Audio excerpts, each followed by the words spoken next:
சுற்றி சூழல் விழிப்புணர்வு செய்திகள்.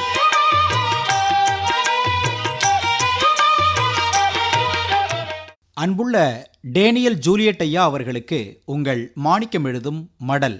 நலம் நலமறிய ஆவல். எப்பவுமே எதை செய்தாலும் நீண்டகால கண்ணோட்டத்துடன் பார்த்து செய்ய வேண்டும். குறுகிய மனப்பான்மை கூடாது. என் ஊர், என் கிராமம், என் மாவட்டம், என் மாநிலம், என் நாடுன்னு பார்க்காம இவ்வுலகம், இவ்வுலகில் வாழும் உயிரினங்கள், மக்கள்னு பார்க்கணும். இந்த உலகம் அப்படித்தானே இருக்கு.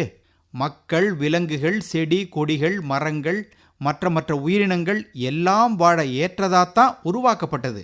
ஆனா இதுல இப்போ நிறைய மாற்றங்கள் ஏற்பட்டிருக்கு. அதுக்கு முக்கிய காரணமே நமது மனித இனத்தின் வாழ்க்கை முறைதான். டேனியல் ஜூலியட் ஐயா, நமது தலைநகரம் புதுடெல்லி மிக அதிகமா சூழல் சீர்கேடு அடைந்துள்ள மாநகரம். நாட்டின் மக்கள் தொகையில 40% கொண்டுள்ள வட இந்தியாவில் மக்களின் ஆயுளில் 7 வருடம் வரை குறையக்கூடுமா காற்று மாசுபாட்டால்னு சிகாகோ பல்கலைக்கழகத்தின் ஆய்வு தெரிவிக்குது.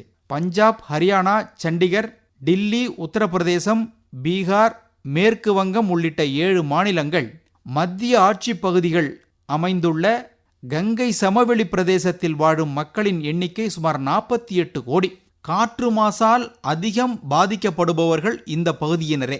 அதே நேரம் இப்பகுதிக்கு வெளியே வாழும் மக்களின் ஆயுள் 2.6 ஆண்டுகள் வரை குறைவதற்கு சாத்தியமுள்ளது. 1998 இருந்த அளவுடன் ஒப்பிடும்போது மாசு ஏற்படுத்தும் பொருட்களின் அளவு 70% இப்போ அதிகரிச்சிருக்குது. இதனால 2016 இந்தியாவில் மக்களின் ஆயுள் சராசரி 4.3 ஆண்டுகள் குறைந்திருக்கு.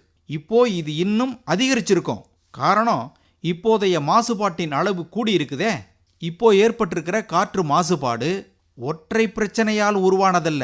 தேவையின் அடிப்படையில் அதிகமாக கட்டப்படும் கட்டிடங்கள், டில்லி மாநகரை சுற்றி நிலக்கரி உள்ளிட்டவற்றை எரித்து மின்சாரம் உற்பத்தி செய்யும் தொழிலகங்கள், அளவுக்கு அதிகமாக குப்பைகளை எரித்தல், மதுராவில் செயல்படும் பெரிய சுத்திகரிப்பு ஆலை, இதெல்லாம் போதாதுன்னு மாநகரில் உள்ள வாகன பெருக்கம், இவை யாவும் தான் காற்று மாசுபாட்டுக்கு அடிப்படை காரணிகள். புதுடெல்லியை சுற்றியுள்ள பசுமை அரண்கள் முற்றிலுமா அழிக்கப்பட்டிருக்கு.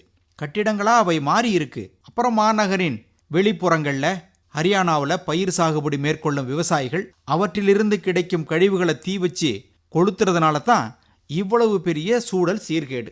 டேனியல் ஜூலியட் ஐயா, தற்போது நிலவும் தட்பவெப்ப சூழ்நிலை, காற்றின் வேகம் குறைவாக இருப்பது போன்ற காரணங்கள்னால காத்தோட்டத்துக்கான வழி இல்லாம ஒரே இடத்துல மாசுபாடு நிக்குது.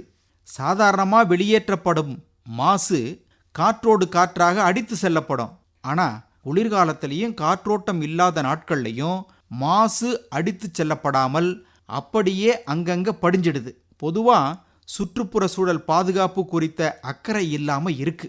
எல்லாரும் இதை பத்தி சிந்திக்கணும். இப்பவே ஆக்சிஜன் சிலிண்டர், ஆக்சிஜன் பார்லர், அது இதுன்னு பேச ஆரம்பிச்சிட்டோம். இனி வரும் காலம் எப்படி இருக்கும், என்ன ஆகும்? எதிர்காலத்துக்கு காசு பொருள் சேர்க்கிறோம், நற்சூழலை உருவாக்கி கொடுக்க வேண்டாமா? இப்படிக்கு மடல் மாணிக்கம்.